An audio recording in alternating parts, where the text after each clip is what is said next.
Welcome to Whisky.com, where fine spirits meet. My name is Luening, Horst Luening. I'm the master taster of Whisky.com, and today I show you the bottles from my bar. I'm often asked, what do you have in your private bar? Well, some bottles are there just by luck, by chance. Others are there because they are leftovers, and for every bottle there's a reason why it is in my bar, and I would like to guide you through the bottles in my bar today. There are more videos about the content of my bar from 2017 and earlier, and you will find that some of the bottles are still here, and this is because I do not consume a lot out of this bar. Most of the content is savored by my friends and relatives, and I myself, I'm sipping so much whiskey here in front of the camera that I try to keep sober the rest of the week, because I have the idea that I will consume only half the amount of alcohol which the average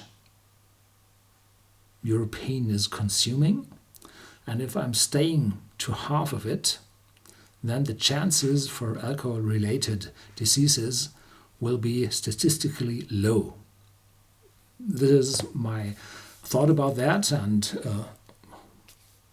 hopefully I will succeed in savoring whiskey until, very high ages.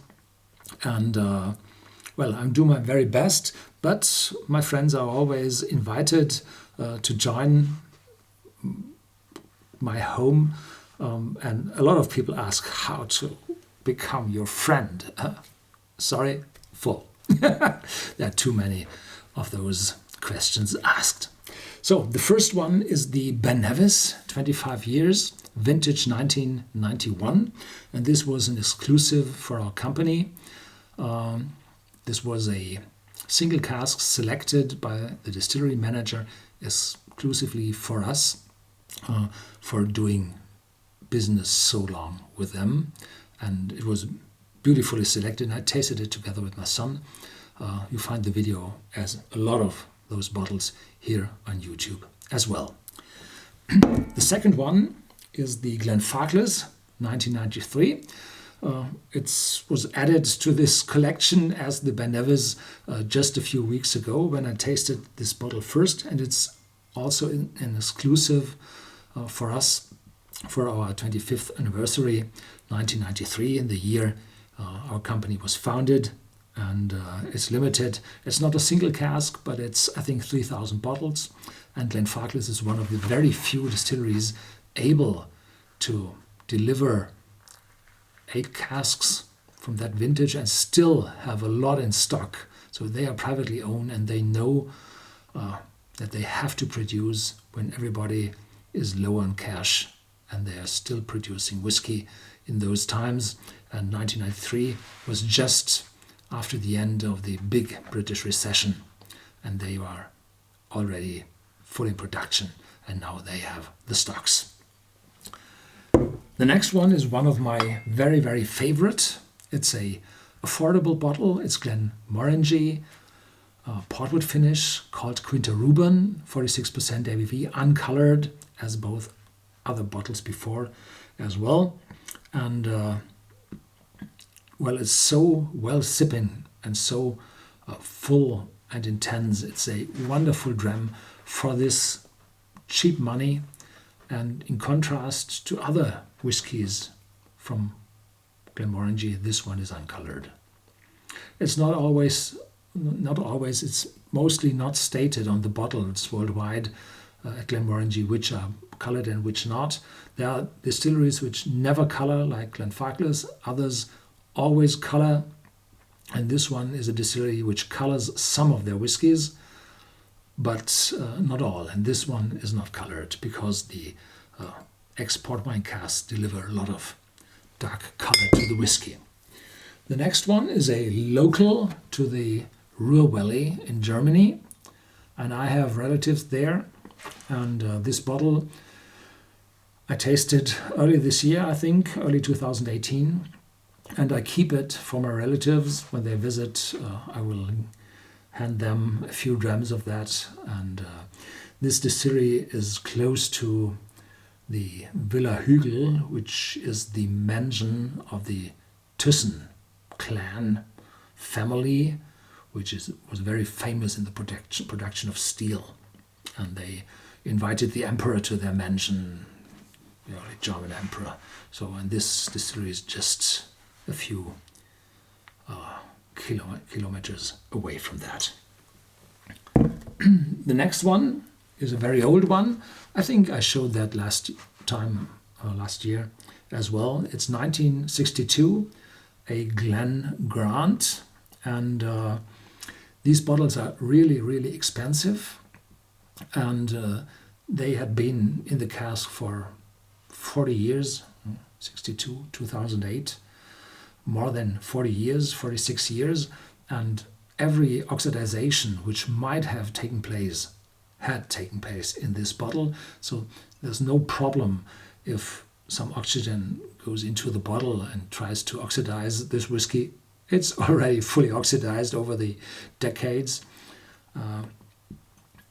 So it's no problem to keep this bottle for a long time in such a low filling status. It's no harm to this whiskey. The next one is a Benriach, 21 years of age, and this one is fantastically complex.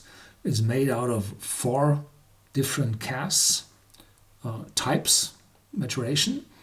And some people say, well, this must have been the last old casks from Benriach, and they put it just together, and that's all. Others say, no, they have a lot more of them, and they selected them especially. Well, the result is what counts, and here the result is excellent. It's very, very complex, wonderfully aromatic, and not peaty at all. And the next one, the Benriach, 22 years of age. This one is peaty as well, and it's a Albaritza maturation. Finished? No? Finished. In Pedro Jimenez sherry casks. And it's peated, and the content is, as it's stated on the label, is Pedro Jimenez, sweet, intense, massive, smoky edge. But my friends do not like that the same way the other do. So they came with the same filling status into my bar, and this one was just savored a little bit, and the other is a third gone. So this one is quite one-dimensional. No, not. It's in one direction. It's complex, but shows a distinct direction, peat and sweet sherry. And the other one is more complex, showing very different facets from Benriach. So the other one is liked more than this one. Then the next one is Milton Duff. This is a Gordon MacPhail bottling as well, sherry cask influence, cask strength, 1994, first fill puncheon. So this is a hefty one, but it was hidden very far behind, and it is in my bar for already several years, and nobody took it out. So I think it's from early 2017 I got that. Wonderful piece of whiskey, and Milton Duff is a lot of underestimated because it's mostly for the blended whiskey industry, but this one selected by Gordon MacPhail in cask strength. Really wonderful piece of work. The next one, even more interesting. It's a Glenlivet vintage 2007, 10 years of age. I tasted, I think, this one early this year, and it's so wonderfully sipping, so straightforward, direct, pleasant. Everybody who had a sip of that demanded another one. So I put it a little bit more in the back because in that few months it emptied so much. Well, I think I have to have one probably this evening. So when relatives come after their holidays, they visit Italy, and when on their way back, they typically make a stop, and then it's danger for this bottle. Then another one was left behind. It's a Blair Ethel, 12 years of age, 1999. So it's a bottle 2011, and I think it was forgotten. And now I found it again and put it into my cabinet. And well, let's see what will happen to this bottle. Until next time. The next one is the Macallan, 18 years of age, sherry cask maturation. These bottles are extremely expensive, $350 today, but they are extremely good. And typically I do not offer a lot of that bottle. So I have that for many years now in my selection, and it's not emptying fast, and the rest I will preserve for special occasions. And the special occasion as well, the last one, the black bottle from Beaumont, vintage 1964, aged 42 years. And this is the last bottling of Black Beaumont. And when I opened it for the 1000th video I took here in front of the camera in terms of whiskey, I opened that bottle, and the price had been roughly 4,000 then. In the meantime, prices rose to 20,000 a bottle, so it's half full, and the price is 10,000. Even opened, the price rose 2.5-fold, but I'm afraid if that bottle is open, I will not get 10,000 for that, and I will never sell that. And the last sip I had of that was when I did the world record in electric driving, maximum kilometers in 24 hours. This was in summer 2016, and I took 2,424 kilometers in 24 hours with my Tesla on German autobahns. And this record is still holding for electric cars with accumulators in it. And well, it will not be beaten outside Germany because we have unrestricted speed limit. We have no speed limits, unrestricted driving on our roads. Yeah, it will hold for another 2 to 3 years, I think. And the last one is a Glenrothes, vintage 1997, and this has been a special bottling for our company. And this is unopened, that bottle, and I said, well, I have to take that bottle aside. This was the last from the shelves, and I'm happy to have that because it's so extremely good, and I keep it closed. And if I'm retiring, which will be 10 to 15 years ahead, I will open that. And there are 2 other bottles in my cabinet which I will as well open when I'm retiring, and they did already 300% raise in prices, in selling price or in collector's price. They are 2 extremely well done bottles, and I keep them secret.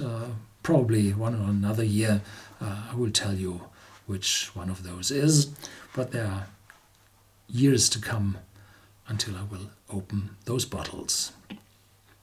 That's it.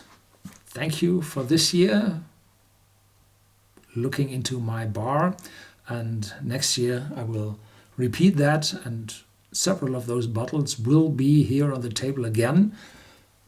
For sure, the last one, the Black Beaumont, most likely the Macallan, 18 years of age, and well, this Ben Nevis and this Glenfarclas will be as well in it, because I'm very carefully pouring drams for my friends out of those. Yeah, life is too short for bad whiskey, so I try to collect good ones, and then please do not drink too much whiskey, because too much whiskey isn't good for your health, and it's better for everyone if you're consuming less but better whiskey. Thank you very much for watching. Stay tuned as always. See you next time.